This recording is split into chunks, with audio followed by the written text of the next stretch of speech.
Olá, pessoal.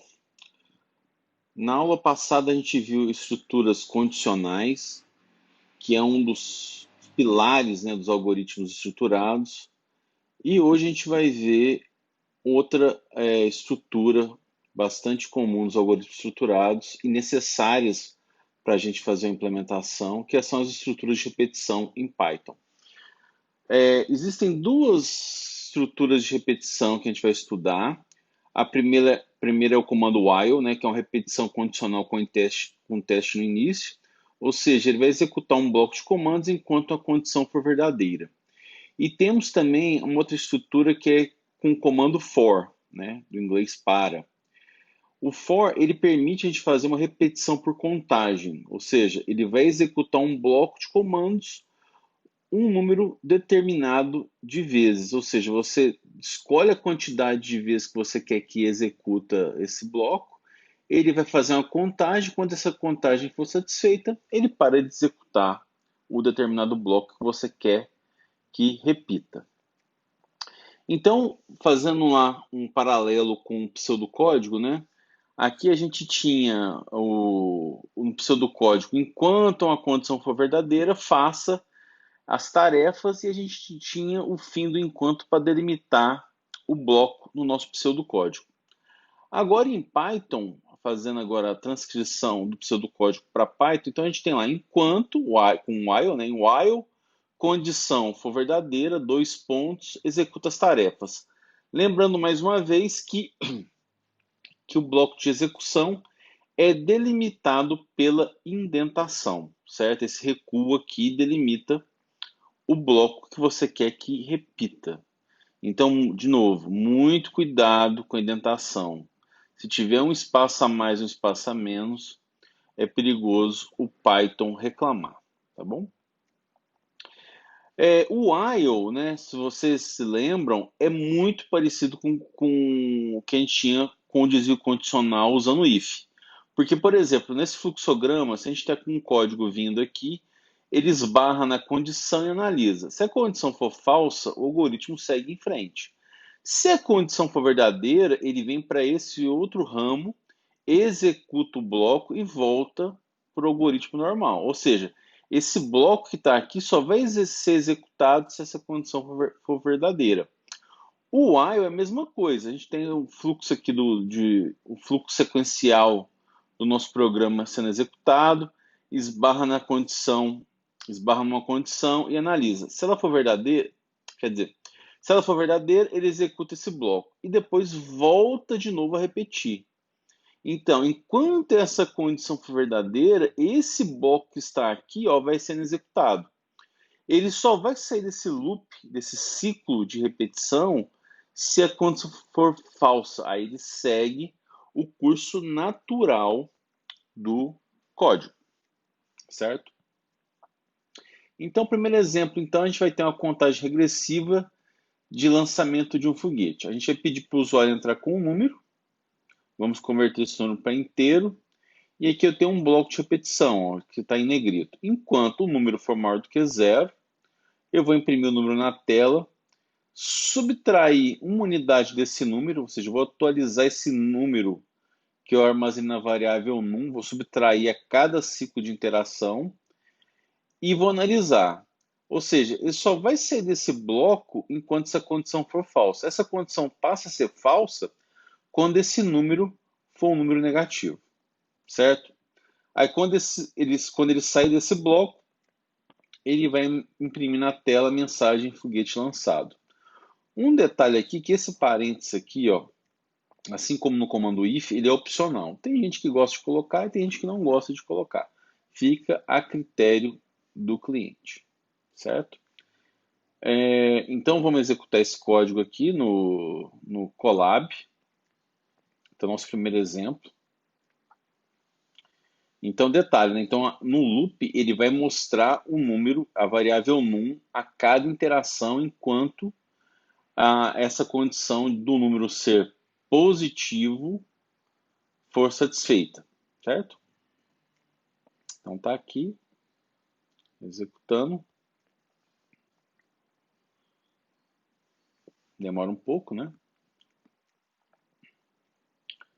Entro com o número, eu vou entrar com o número 5. E aí mostrou 5, 4, 3, 2, 1, foguete lançado. Certo? Beleza. Próximo exemplo. Um programa para contar a quantidade de números ímpares no intervalo de 50 até 70 fechado. Ou seja, eu estou incluindo 50 e estou incluindo o número 70 na história. Então, eu começo então com a variável número igual a 50, uma variável que eu chamei de contador para fazer essa contagem da quantidade de números ímpares, né? Então, o ideal é a gente inicializar ela com 0.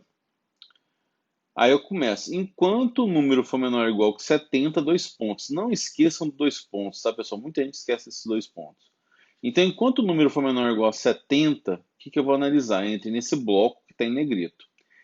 Se o resto da divisão do número por 2 for diferente de zero, ou seja, isso aqui é a mesma coisa que falar que o número é ímpar, né? Se o resto da divisão por 2 é diferente de zero, o número é ímpar. Se o resto da divisão do número por 2 é diferente de zero, eu vou incrementar meu contador, essa variável que começa com zero, eu incremento ela, ou seja, eu atualizo ela em uma unidade, e depois eu tenho que incrementar a variável número. Por quê? Para eu fazer uma varredura dos números de 50 até 70. Só mais um comentário, né? Essa condição aqui de eu fazer esse incremento na variável número vai permitir que eu saia do loop, né? Se não existisse isso aqui, esse loop seria executado para sempre, né? Então eu preciso então é, fazer de alguma forma essa condição mudar o status dela, né? Ou seja, ela passar a ser falsa em algum momento para eu poder sair do bloco. Então o trabalho dessa variável número de eu fazer esse incremento, além de eu percorrer todos os números do intervalo, vai me garantir que eu saia do loop de execução. Então quando eu sair, ou seja, quando eu passei do número 70, quando o número virar 71, por exemplo, essa condição fica falsa, eu sair desse loop, e eu vou imprimir na tela a quantidade de números ímpares que tem nesse intervalo. Ok? Vamos executar esse comando então, esse código. Está aqui. Então eu tenho 10 números ímpares no intervalo de 50 até 70. Uma coisa que a gente pode fazer também, pessoal, repare, eu estou usando muito uma variável contador e uma variável número e fazendo sempre incrementando ela de 1 em 1. A gente pode reescrever esse código de uma maneira mais elegante usando aqueles operadores de atribuição, né? Por exemplo, mais igual, menos igual, vezes igual, que é a mesma coisa, por exemplo, quando tem A mais igual a B, é a mesma coisa que A igual a mais B. Nesse caso, esse exemplo aqui, quem faz o papel no caso, por exemplo, para o contador é como se fosse a variável A e o incremento é a variável B. Então, se eu quero escrever então A igual a mais B, ou seja, A igual a mais 1, basta escrever A mais igual a 1, certo? Para deixar o nosso código mais elegante. Então tá aqui, ó. Eu estou escrevendo o mesmo programa agora, usando esse operador mais igual, tanto para incrementar o contador, a variável contador, como para incrementar a variável número também, tá? A gente pode executar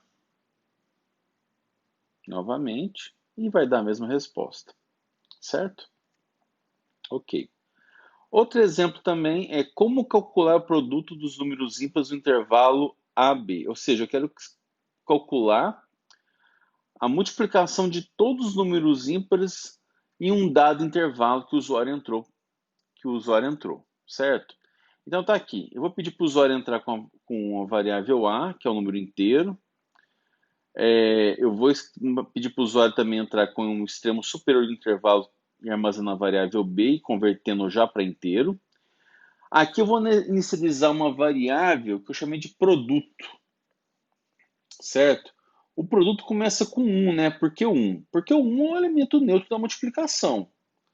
Já que eu vou acumular a multiplicação de todos os números ímpares no intervalo AB, eu tenho que inicializar essa variável com 1. Então vamos lá. Enquanto A for menor ou igual que B, eu verifico se o A é ímpar. Tá? Se for ímpar, eu vou fazer o quê? Produto vezes igual a A.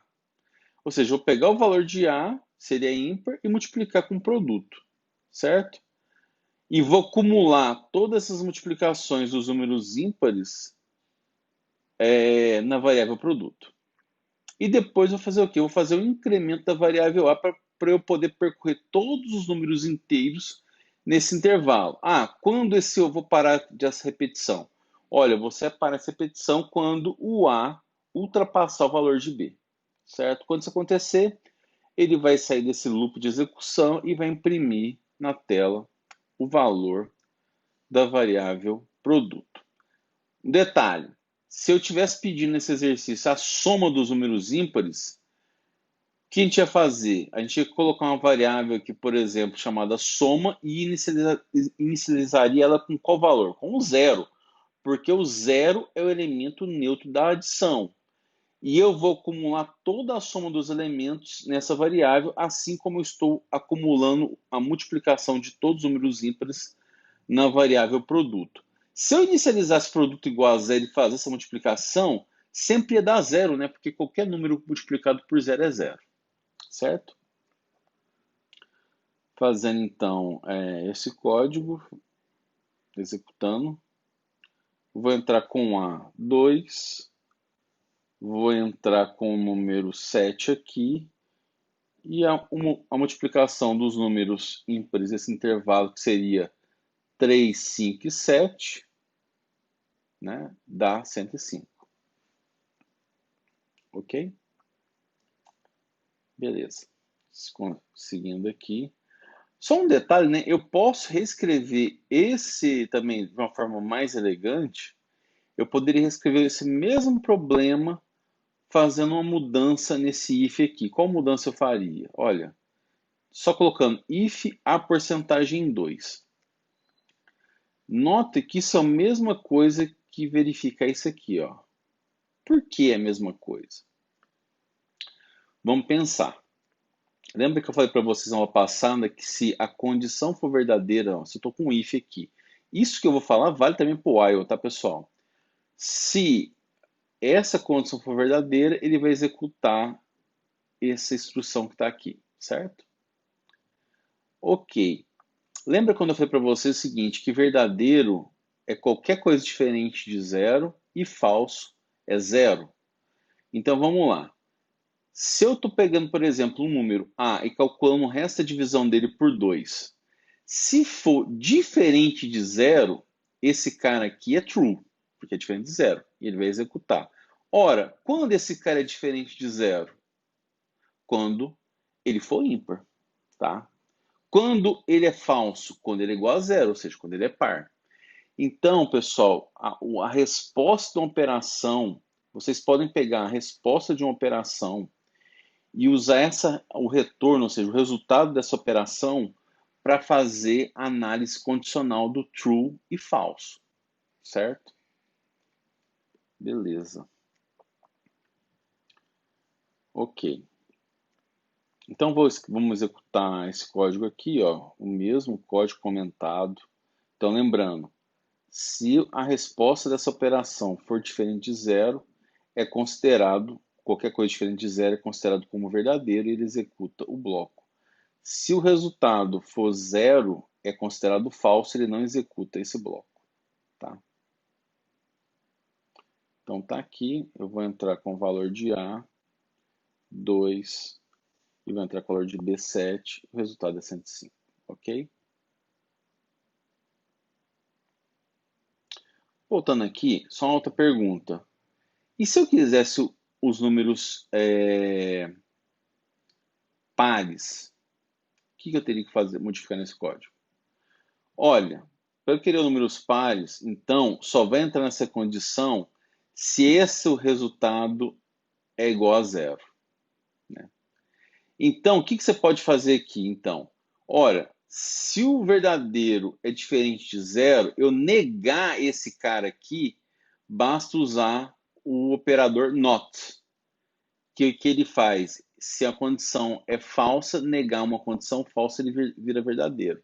Então, se você quisesse aqui, por exemplo, os números pares, bastaria você colocar if not a porcentagem 2. Aí você estaria pegando os números pares, tá ok? Mais à frente tem um exemplo que usa o not e espero que fique mais claro na frente.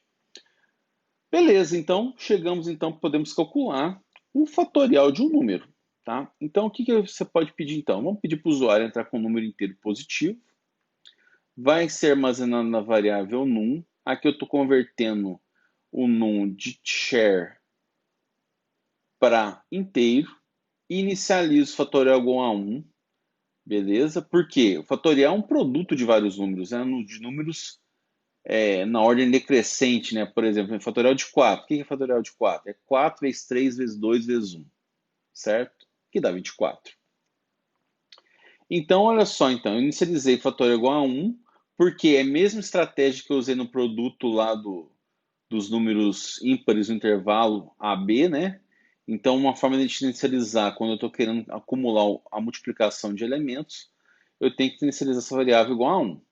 Enquanto num, ou seja, o número que o usuário entrou, for maior do que zero, eu acumulo o produto dos números na variável fatorial. Eu faço fatorial vezes igual num. Decremento num, né? Porque se o usuário, por exemplo, eu estou com 4. Na primeira rodada vai ficar 4 vezes 1 dá 4 e o fatorial vai atualizado por 4. Faço um num, subtrair. Então, era 4, passa a ser 3. 3 é maior do que zero? Continuo fazendo. Isso vai acabar quando o num passar a ser negativo. E vou mostrar o fatorial na tela, ok? Vamos então executar aqui. Entre com positivo, entrar com 4. 24, ok. Vou executar de novo. Uma coisa interessante também no fatorial, pessoal, que fatorial de 1 é 1 e fatorial de 0 é 1. Então, meu código, um código que se preze, ele tem que obedecer isso também. Fatorial de 1 é 1 e fatorial de 0 é 0. Quer dizer, fatorial de 0 é 1. Vamos testar essas condições, esses casos especiais. Fatorial de 1 é 1, beleza. E fatorial de 0 é 1. Por que isso acontece? Olha, isso acontece porque funciona com zero, porque essa é a vantagem também de ter inicializado a variável fatorial igual a 1. Porque quando o usuário entra com zero, ele nem entra, ó, porque essa condição zero é maior do que zero é falso. Ele nem entra nesse bloco. Como o fatorial já vale 1 por definição, né, para eu poder inicializar, e já mostra direto 1. Ou seja, ele já me ajuda em acumular o produto e já satisfaz essa propriedade que o fatorial de zero é 1. Tá? Ah, professor, eu não entendi ainda como funciona esse código. Uma maneira, quem tiver dúvida, para visualizar de uma forma melhor o que está acontecendo no código, estou no site do curso, né? Tem links adicionais e tem aqui um link que ó, visualização passo a passo de códigos, que é um site chamado Python Tutor, um site muito interessante. Então vamos abrir ele aqui. Cair aqui, ele visualiza a execução de vários códigos em várias linguagens, né? Eu quero em Python, beleza, entrei. Você vai vir aqui, né, no Colab, vai colar o código, né? Então dá um Ctrl C aqui e vou colar aqui. Já está no Python 3.6, ok. E vou clicar aqui, ó, visualizar a execução. Cliquei, ele vai abrir aqui, certo? Ele já me pede aqui, ó, então aqui ele visualiza com a setinha em que momento que eu estou, a linha que vai ser executada em vermelho e a linha que acabou de ser executada em cinza, certo? E vai, como a execução é sequencial, ele vai executando linha a linha, e se ele cair no loop, ele vai ficar no loop, certo? Então aqui ele me pediu, ele está nessa linha. Digite o inteiro positivo. Vou entrar aqui com 4. Submitir. Repara o seguinte agora, olha que legal. Aqui é o que eu escrevi, né? Que o código me perguntou que eu entrei. Então, eu já passei por aqui, então ele já executou. Então, nesse momento, num é a letra, é o caractere 4, certo? Não é o número 4. Porque ele vai executar ainda essa conversão. E aí tem esses controles aqui embaixo, ó, de você voltar para o primeiro e para o último passo do código e step by step, ou seja, passo a passo. Então, vou dar um next. Executei. Repara que a variável num passou a ser número, ó, tirou as aspas dela aqui, então ele é número. Beleza. Então, próxima linha a ser executada é essa 3 aqui, de criar variável fatorial. Criei, ó, criei a variável fatorial que começa com 1. Agora eu vou analisar. Num vale 4. 4 é maior do que 0? É verdade, então eu vou entrar nesse loop. Então ele executou, ele entrou. Então, agora eu vou fazer o quê? Fatorial é 1, num é 4, 4 vezes 1 e vou atualizar a variável fatorial. Então, fatorial vai ser atualizado a valer 4. Olha lá, virou 4. Agora eu vou atualizar a variável num, ou seja, eu vou retirar uma unidade dela. Vamos ver se isso acontecer aqui no lado direito. Ó. Passou, então virou 3. Repare que a seta vermelha voltou para o passo 4, porque eu estou no loop. Aí analisa, 3 é maior do que 0? Verdade. Então eu vou fazer essa operação. Nesse momento, o fatorial é 4, não é 3. Vou multiplicar 3 vezes 4 e vou atualizar esse valor na variável fatorial. Então, 3 vezes 4 dá 12, o fatorial vai passar a valer 12. Deu 12, ok. Vamos atualizar num. Num vai ser subtraído do menos 1. Num é 3, então num passa a ser 2. Voltei para o loop. 2 é maior do que 0? É. Então executa. Então o que vai acontecer? Quando eu executar a linha 5 que está em vermelho aqui, vai ficar 2 vezes 12, vai dar 24 e eu vou atualizar a variável 20 fatorial por 24. Aconteceu. Subtrair a unidade do num. Num é 2, passa a ser 1. Voltei para o while aqui em cima. 1 é maior do que 0? É. Então, volto a executar aqui. Fatorial. Fatorial vai ser num vezes fatorial. Vai ser 1 vezes 24, dá 24. Então, não muda nada. Mas a conta é feita, tá? A conta é executada. Num, vou atualizar num é 1, subtrair 1, num passa a ser 0. Opa! 0 é maior do que 0? Falso. Pulei aqui, ó, saí do loop. Vocês viram que saiu do loop, já passou direto para a linha 7. Vou imprimir na tela o valor do fatorial, que é 24, ok? Então, esse foi o passo a passo do fatorial. Detalhe, se tiver um algoritmo que vocês não entenderam o procedimento dele, tentem executar aqui, talvez fique claro para vocês, para visualizar passo a passo como as variáveis estão sendo atualizadas à medida que meu código roda, ok? Então fica a dica. Outro exemplo também é esse aqui, ó. Voltando aqui para os slides. Eu vou começar igual a 1, enquanto verdade, vou incrementando 1 e vou imprimir na tela. O que vai acontecer com esse código? Quando ele para? Nunca, né, pessoal? Porque a condição é sempre verdadeira, ou seja, isso aqui que a gente chama de loop infinito. Então, fica a dica. Evitar loops infinitos sempre que possível, tá? Porque você não vai querer que o usuário dê um Ctrl Z para sair do loop. É muito feio isso, tá bom? Outro exemplo, soma de números aleatórios. Então, para isso, para criar números aleatórios, vou usar a biblioteca random. Note aqui que eu só estou pegando a função randint da biblioteca random com o comando from import, o comando que eu quero. Lembrando que o randint ele pega números aleatórios inteiros e o intervalo que o usuário passou para ele. Vou pedir para o usuário, então, a gente pede, então, primeira linha, que o usuário entre com o número inteiro entre 1 e 10, armazena em num. Aqui a gente vai converter o num para inteiro e vou atribuir a variável num, só atualizei então, ou seja, peguei que o usuário entrou na tela, converti para inteiro. E aqui eu vou ter uma variável que eu chamei de soma. Agora eu vou somar, então eu vou inicializar a variável que vai acumular essa operação, ou seja, a soma de todos os números aleatórios, com 0, porque eu vou usar um mais igual aí para poder acumular essa soma. Sorteei um número no intervalo de 1 a 10 e vou imprimir o número na tela, o número que eu sorteei. Se o número que o usuário entrou for diferente do número sorteado, eu vou somar. Então, eu vou somar ele, eu vou incrementar a variável soma com esse número sorteado. E vou sortear outro número e vou mostrar na tela. Se esse número sorteado continuar sendo diferente de num, eu vou acumular ele na soma. Ou seja, essa soma só vai parar quando o número sorteado coincidir com o número que o usuário entrou. E aí eu vou mostrar na tela a soma desses todos esses números sorteados, certo? Vamos executar então.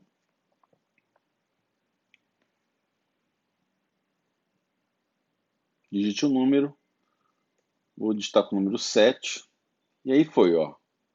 Ixi, olha só. O computador sorteou primeiro 2, é diferente de 7. Sorteia outro, 10. Sorteou outro, 10. Aí foi sorteando, sorteando. Detalhe, né? Tá sorteando e somando esses caras. Aí chegou no 7. Ele não inclui ele no somatório, tá?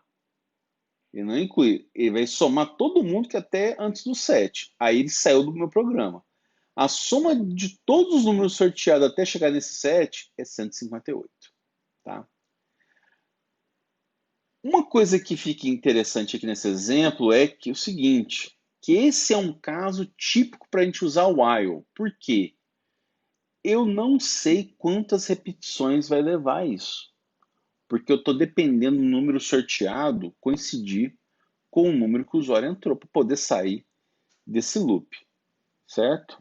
Então, nesse caso, é um caso muito bem-vindo, é uma situação propícia para a gente usar o while, certo? Agora eu vou fazer um outro exemplo, daria para fazer com while, mas que talvez a gente pode usar uma repetição por contagem para fazer ele, tá? Usando o comando for, que eu já mostrei um teaser dele lá no começo da aula, né? Então esse é outro exemplo. Eu quero somar n números aleatórios, tá? Agora eu sei a quantidade de números que eu quero somar. Então, de novo, eu vou entrar, vou carregar a biblioteca random com o comando randint, peça a quantidade de números que o usuário vai querer somar e armazena a variável n, já convertendo para inteiro, tá? Inicializa a soma como zero e vou ter um contador aqui que eu inicializei igual a zero para contar essa quantidade. Então, enquanto o contador for menor que n, eu vou sortear um número. Vou mostrar na tela e acumular a soma dele aqui, né? Soma mais igual ao número sorteado. Lembrando que soma tem que inicializar com zero. E vou incrementar o contador porque eu quero que esse contador atinja a quantidade de números, né? Então tem que incrementar ele também. Então ele vai ficar nesse loop somando essa quantidade, depois vai imprimir a soma. Como eu falei, nesse caso, diferente do anterior, o usuário indicou a quantidade de vezes, ou seja, já existe um número fixo de repetições que eu vou executar esse bloco. Né? Eu vou executar sortear um número e somar ele, tá? Então vamos fazer ele aqui. Vamos rodar. Vou entrar, quero 5 números. Tá aí, sorteei 5, 1, 2, 3, 4, 5. Somamos a soma desses 5 números sorteados, dá 21, tá ok? Então, só que aí que tá, nesse caso, como eu já adiantei, como você tem a quantidade predefinida, a gente pode usar uma outra forma de repetição, que é o for. Então, em pseudocódigo, a gente tinha lá, para v, a variável v indo de v1, vi, o valor inicial, até um valor final, que eu chamei de vf, fá. Executa essas tarefas. Essa tarefa vai parar de ser executada quando a variável v, que começou em vi, chegar em vf. Tá? Em Python, a gente traduzindo esse comando para Python seria for v, para a variável v, em range, daqui a pouco eu vou falar esse comando, vi até vf mais 1, executa esse bloco aqui. Lembrando que esse bloco também é delimitado por indentação, tá bom? Então, exemplo, né?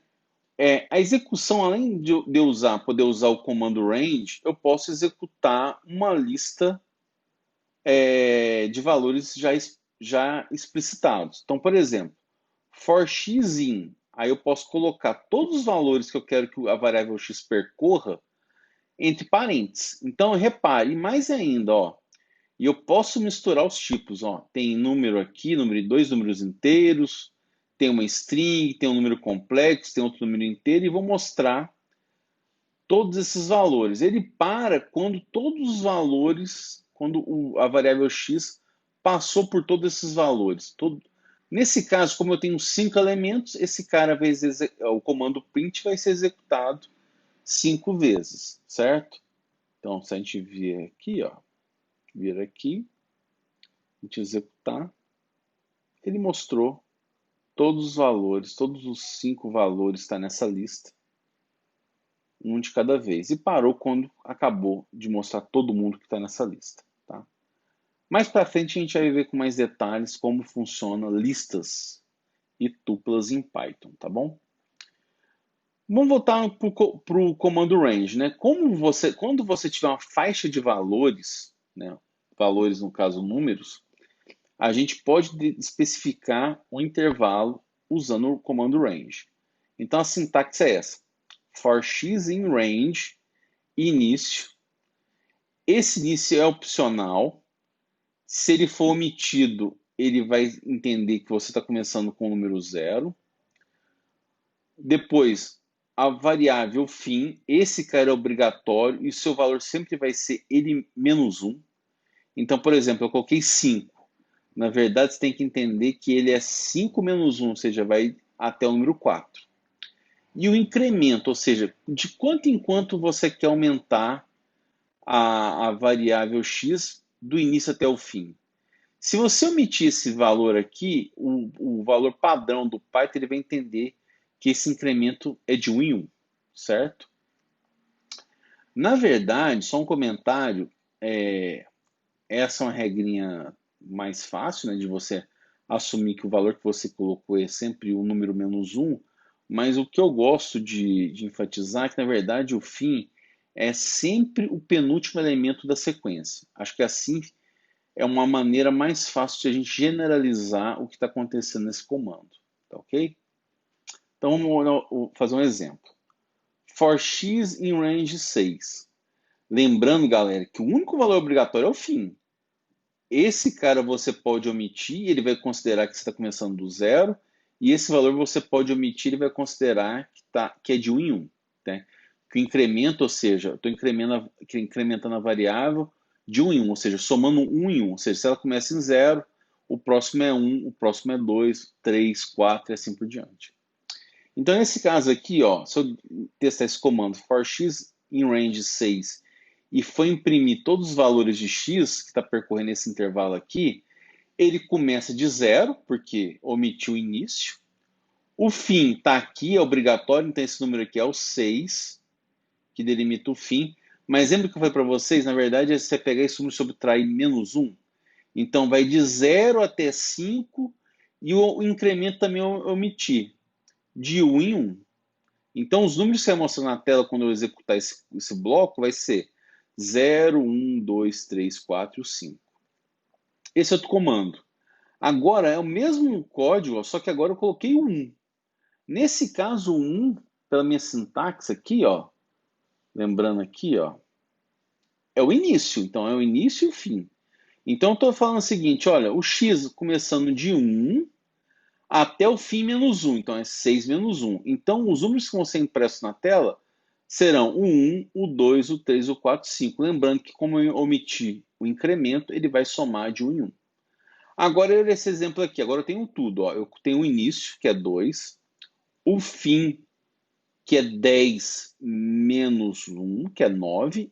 E estou incrementando de 2 em 2. Então, quando eu executar esse comando, ele vai começar de 2. Então, 2, incremento de 2. Então, vai ser 2 mais 2. O próximo é 4. O próximo é 6. O próximo é 8. O próximo é 10. Só que 10 é maior do que o fim, porque o fim, lembrando que é 10 menos 1. É 9. O próximo 10 é maior do que 9, então não vai colocar ele na tela. Ok? Posso fazer também, ao contrário, fazer uma ordem, criar os números, uma ordem decrescente. Então aqui é a mesma coisa, ó. Comecei com o comando range, comecei em 10, então ele começa em 10. Vai até 0. Lembrando que 0 menos 1, essa regra falha, aquela de subtrair menos 1. 0 menos 1 seria menos 1. Beleza. Ok, então vamos guardar então aqui. Então, espera aí. E vou o incremento de menos 2. Então, vamos lá. Então, seria 10, subtrai menos 2, 8, subtrai menos 2, 6, 4, 2 e 0. Por isso que eu falei para vocês guardar o penúltimo, porque se você fazer uma sequência, ó, 10, 8, 6, 4, 2 e 0, O zero que está aqui seria como se fosse o último elemento. Lembra que eu falei para vocês que é melhor guardar o penúltimo elemento da sequência? O penúltimo elemento da sequência de 10 até 0, subtraindo de 2 em 2, é 2. Então, na verdade, é melhor guardar, para generalizar, em todos os casos, guardar o penúltimo elemento do que simplesmente subtrair menos 1 do fim, tá bom? Então, o penúltimo elemento seria o 2. Então, o que vai ser mostrado na tela são esses valores aqui, ó. 10, 8, 6, 4 e 2. Exemplo. Eu quero um programa para calcular o quadrado dos números inteiros no intervalo fechado de 0 até b. Note que o quadrado do número a, do valor a, do extremo inferior do intervalo, tem que ser mostrado. E o quadrado do valor b também tem que ser mostrado. Aqui tem um problema, né? Esse soma aqui foi um Ctrl+C, Ctrl+V que eu fiz, não precisa da variável soma, né? Então a gente pede para o usuário entrar com um número inteiro para o A, um número inteiro para o B, e eu fazer, ó, for k em range de A até B mais 1. Eu coloquei mais 1 para o quê? Para obrigar a pegar o valor de B, certo? E o que vai fazer? Eu vou simplesmente calcular o quadrado desses números inteiros nesse intervalo, né, que está aqui, armazenei na variável quadrado e vou imprimir na tela o valor do quadrado desses números, tá bom? Então vamos aqui, eu vou fazer essa correção, não precisa desse soma, tá? Vamos pedir para o usuário entrar então com o valor de A, 2, o valor de B, 4, e vou imprimir o quadrado de todos os números inteiros nesse intervalo. Então apareceu aqui, ó, o quadrado de 2, que é 4, o quadrado de 3, que é 9, e o quadrado de 4, que é 16. Certo? Beleza. Outro exemplo aqui, eu posso refazer aquele exemplo da soma dos n números aleatórios que a gente fez com while com o comando for.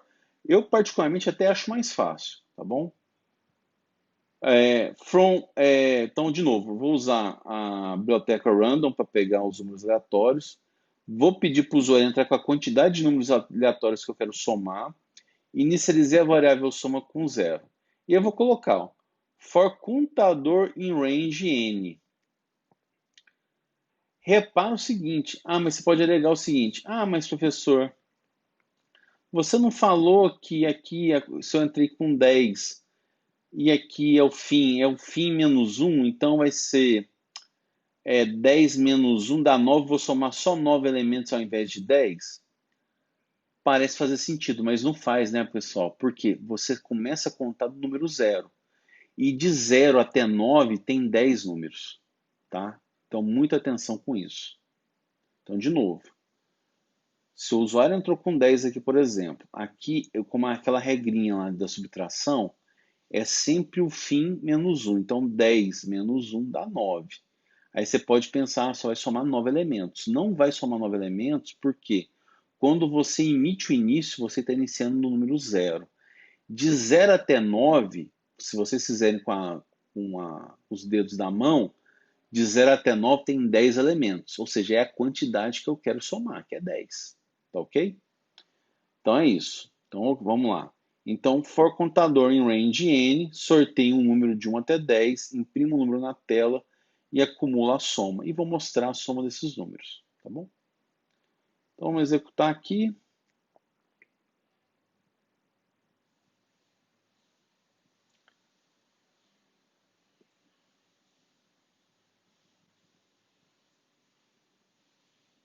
Está demorando um pouquinho. Que está rodando na nuvem.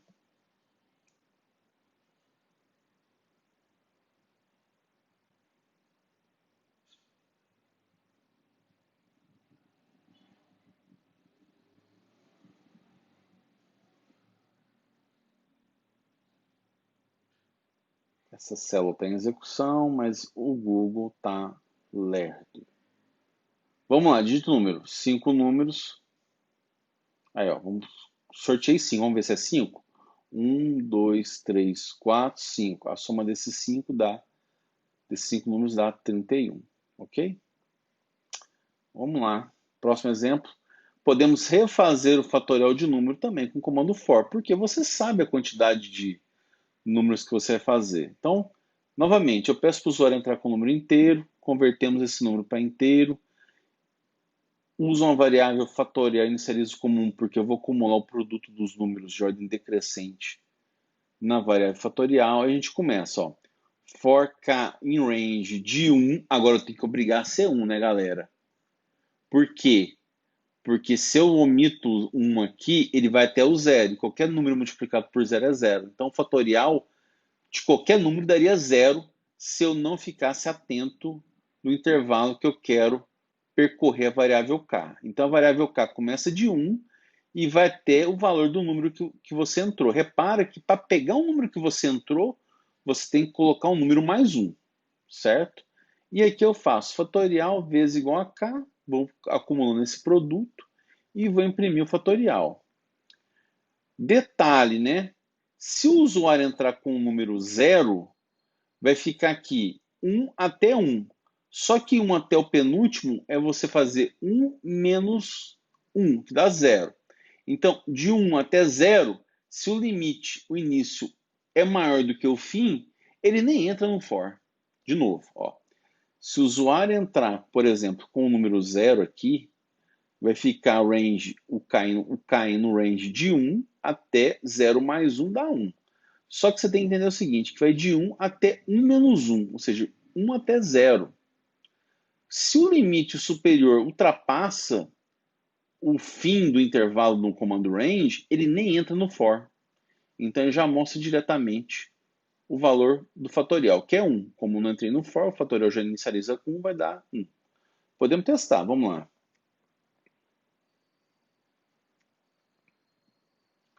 Vou entrar com o fatorial de 4, que a gente viu que é 24. Beleza. Vou executar de novo. Fatorial de 1 é 1, ok. E fatorial de 0 é 1 também, beleza. Então, detalhe, quando eu colocar 0, nem entro nesse for de puro for e já mostro o valor de fatorial, que é 1.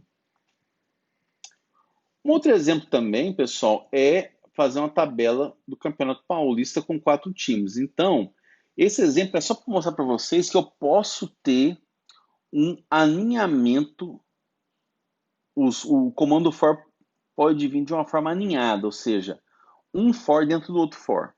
Quando eu tenho isso que vai acontecer, repara, aqui de novo eu não estou usando o range, eu estou usando a lista, né? Então a variável, por exemplo, nesse caso, for time1 in nessa lista e for time2 nessa lista, então aqui vai acontecer o seguinte, que a variável time1 vai percorrer essa lista e a variável time2 vai percorrer essa lista. Como a variável, o for com a variável time2 está mais interno, então primeiro são executados, são percorridos todos esses valores, aí quando eu chego no final dessa lista, o comando volta e passa para outro, o time 1 passa para outro valor, certo?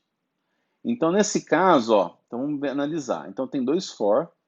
Se o time 1 é diferente do time 2, é lógico, né? Eu não quero que o time jogue contra ele mesmo. Eu vou imprimir na tela o valor do time 1, o x, né, para indicar um confronto, né, versus, né, o valor da variável time 2. Então, nesse caso, o que vai acontecer? O time 1 é Corinthians, né? Basta ser Corinthians. Aí ele entra nesse for. O time 2 é Corinthians nesse momento. Time 1 é diferente de time 2? Falso, porque time 1 e time 2 é a mesma coisa. Os dois valem Corinthians. Ele não mostra nada. Aí ele volta para o time 2 e o time 2 passa a ser São Paulo. Só que o time 1 é Corinthians, então vai ser Corinthians versus São Paulo. Imprimiu na tela esse confronto. O time 2, que eu estou dentro desse for mais interno, mas ele é incrementado. Então o time 2 passa a ser Santos, então vai ser Corinthians versus Santos. Depois Corinthians versus Palmeiras.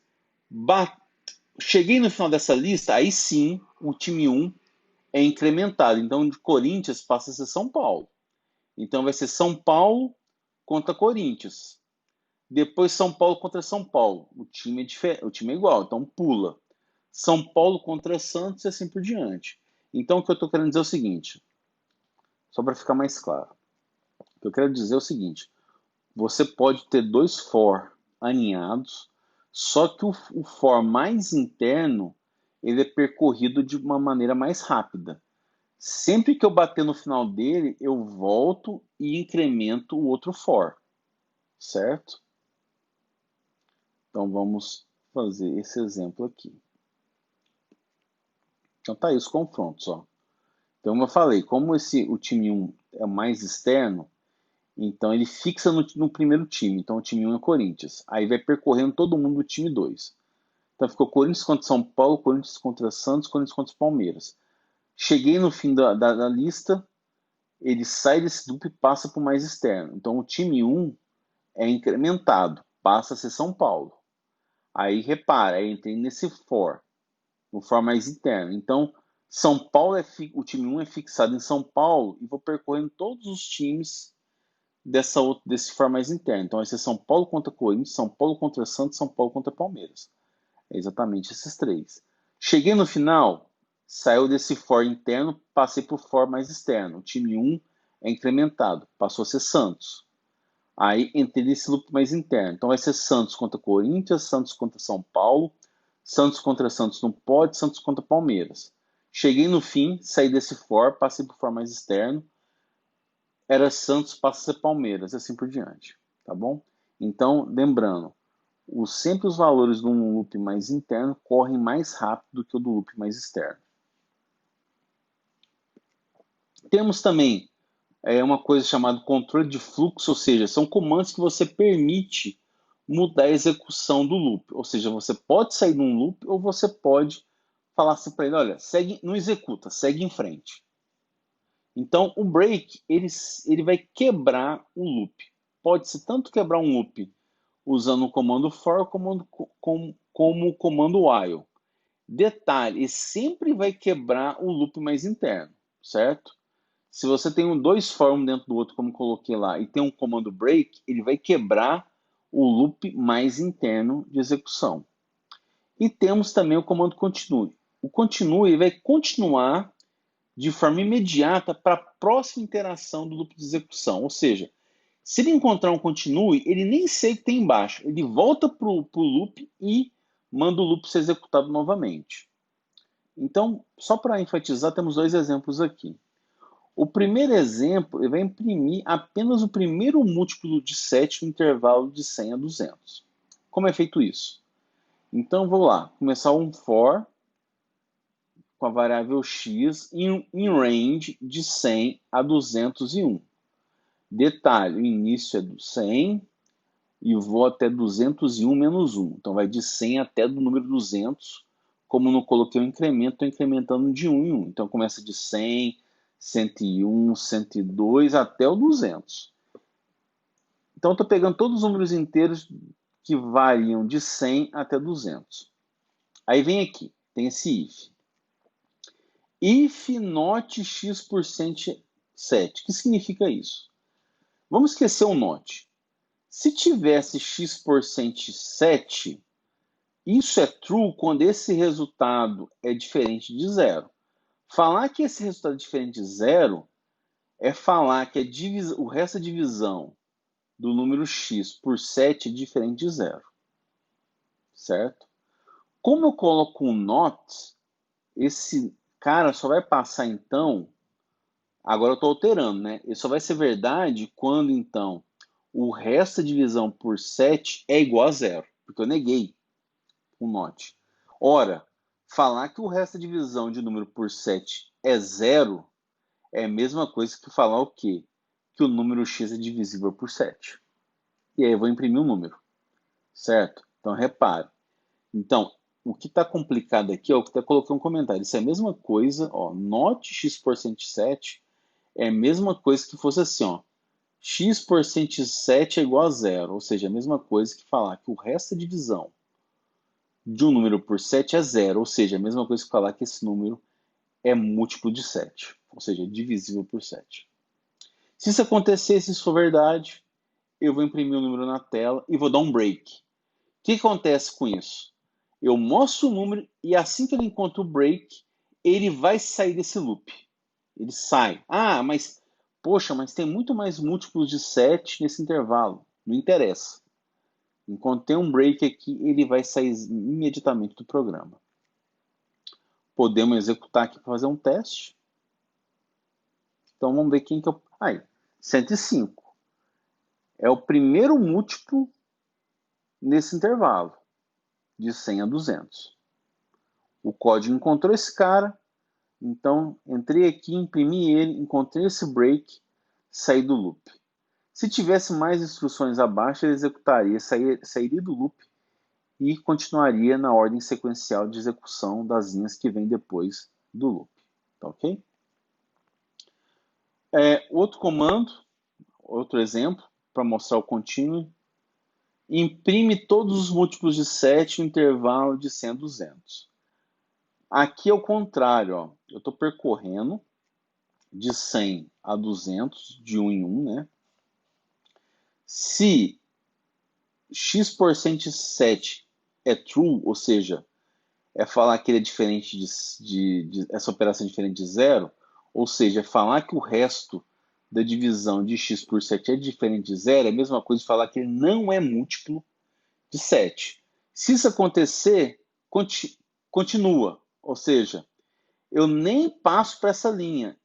Já tem um desvio aqui, ó, que ele volta para esse for e incrementa o valor. Ora, quando não ocorre esse desvio? Ora, não ocorre esse desvio quando o número é múltiplo de 7. E quando isso acontece, eu não entro nesse continue e vou imprimir o valor de x. Ou seja, vou imprimir o valor de um número nesse intervalo de 100 a 200 que é múltiplo de 7. Todo mundo entendeu? Então, repetindo. Estamos varrendo a variável x no intervalo de 100 até 200, de 1 em 1. Chegamos nesse if. Se o número não é múltiplo de 7, eu entro nesse if aqui, essa condição é verdade, entro aqui e encontro o comando continue. O comando continue, o que ele faz? Ele faz um desvio. Ele não executa o que está para baixo, ele sai imediatamente e volta aqui para o x e incrementa ele de novo. Ou seja, ele começou com 100. Vamos pegar um exemplo. 100. 100, qual que é o resto de divisão de 100 por 7? É diferente de zero? É, porque 100 não é múltiplo de 7. Continua. Ele volta para cá para o x e incrementa o x. Então, 101. 101 é múltiplo de 7? Não. Continue. Volta para cá. 102. Também continua. 103, 104, 105. Opa, 105 é. Então ele não entra no continue, ele pula esse bloco e imprime o número 105. Voltei para o for, passei para o 106. 106 é múltiplo de 7? Não. Entrei no continua, incrementei o x de novo. 107, 108, assim por diante. Então vamos executar esse bloco. Aí tá, ó. Todos os múltiplos de 7 de 100 a 200 estão aí na tela. Tá ok? Então, espero que vocês tenham entendido, gostado e que apliquem de forma correta esses controladores de fluxo, assim como as estruturas de repetição. Então, é isso, pessoal. Até a próxima.